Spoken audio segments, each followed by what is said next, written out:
Hey there, Graham from Stronghold. I'm working on this form here today, and I figured I would take a few minutes to make a little video showing you what I'm working on. It's not your standard form. It's got a bit of a step up here, which is kind of cool. It's a 42 by 30 foot building, so it's quite large. It's going to be a 3-bay garage. And I just got these footings done. So I'll take you a little walk around. I'll tell you what I know and just kind of show you what I'm working at.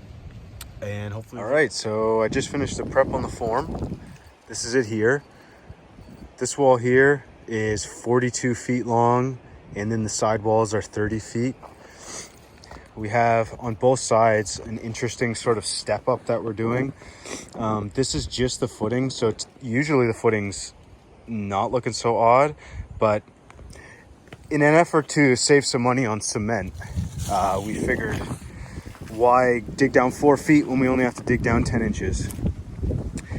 So we've got our 3 rows of 10 mil rebar running through the whole thing, and then we call them J's, pieces that are standing up.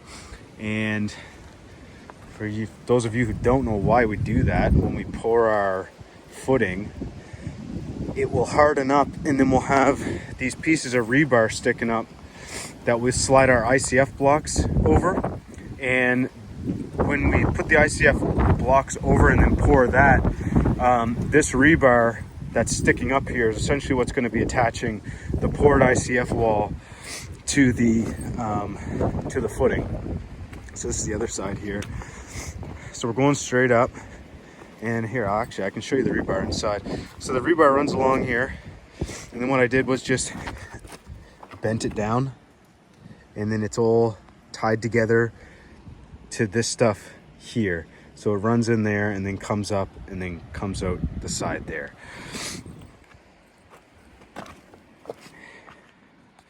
So that's 42 feet there.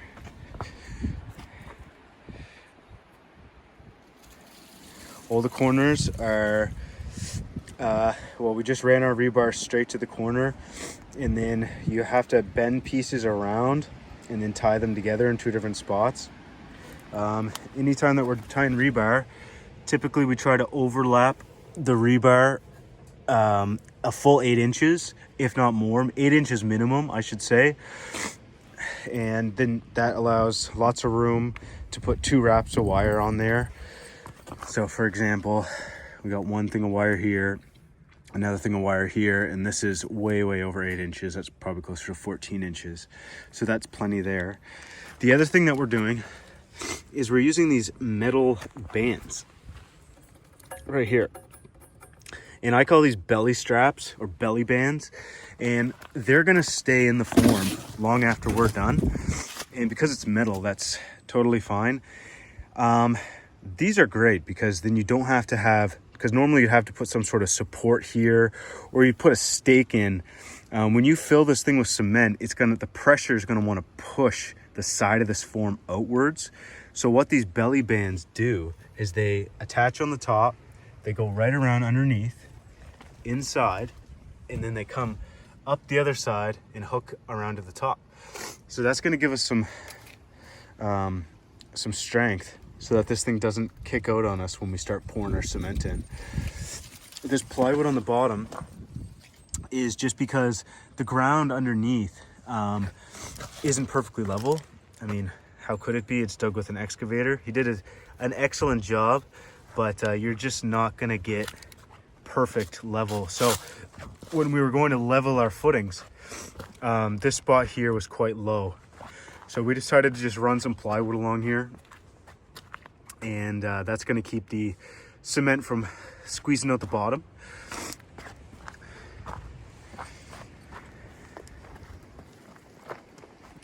you can see how those J's are running nice and straight. Got three runs there. Corners, keep them, put a band sort of around the corner too. Some more plywood. Rebar is sitting just about in the center. Just try to show you the height there. It's right in about the center of the wood. All right, so you can kind of see my hand. Like I can stick my whole fist in there. But you don't want it too high to the top because, well, that can create some problems with moisture within the metal and all sorts of stuff that I don't really understand too well, but I know that you want your rebar in the center or the inspector is going to be mad at you. This is the other side, same thing. You got the rebar going down, it goes down there and then it comes up to the other side. It's all hooked in here with this wire. So all the wire was run today. That's what I was doing today. And then over here, I had this huge rock in the way. So personally, I think it's fine, just like that, because the cement is gonna reach literally the top of that rock is the same as the top of this board. So when we pour this cement, we'll just, when we're smoothing it out, we'll just bring it right over the top of the rock. I stuck a little piece of wood in there so it didn't sneak out that way. In the end, folks, I mean, cement is very dense. So if you have small cracks about your finger width or so, you're gonna be fine. It's gonna seep out for a second, maybe some of the moisture, but other than that, it's not gonna be the end of the world. I'll climb up this big pile of dirt here.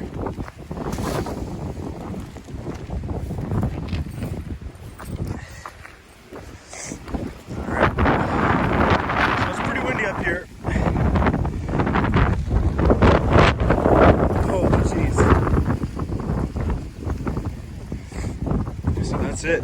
So we're all ready to pour, and I will make some more videos when that starts to happen and show you how we're gonna fill this thing up.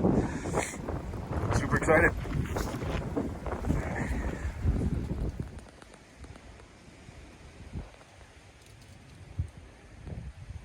This bad boy right here. This is double-headed nail. Okay. It's just like a common nail, your common bright, but it's got this extra little head on here. And what this is for, and I'll try to zoom in on this thing. Not working. Anyway, what this thing is for is when you're building your forms.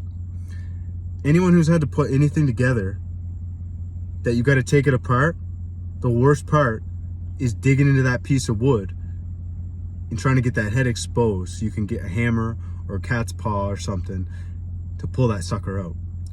This little extra head, the double head, this is where this thing stops in the wood. So you have this whole bit sticking out. So when we're putting forms together, we put the entire thing together with double-headed nails, big bastards like this. And that's gonna make it a hell of a lot easier to take it apart when you're done. So if you ever gonna put something together that you plan on taking apart, something like a form, go and ask for your double-headed nail. It will save you a lot of time and a lot of energy. So I hope that helps you out, because it helped me out this time a lot.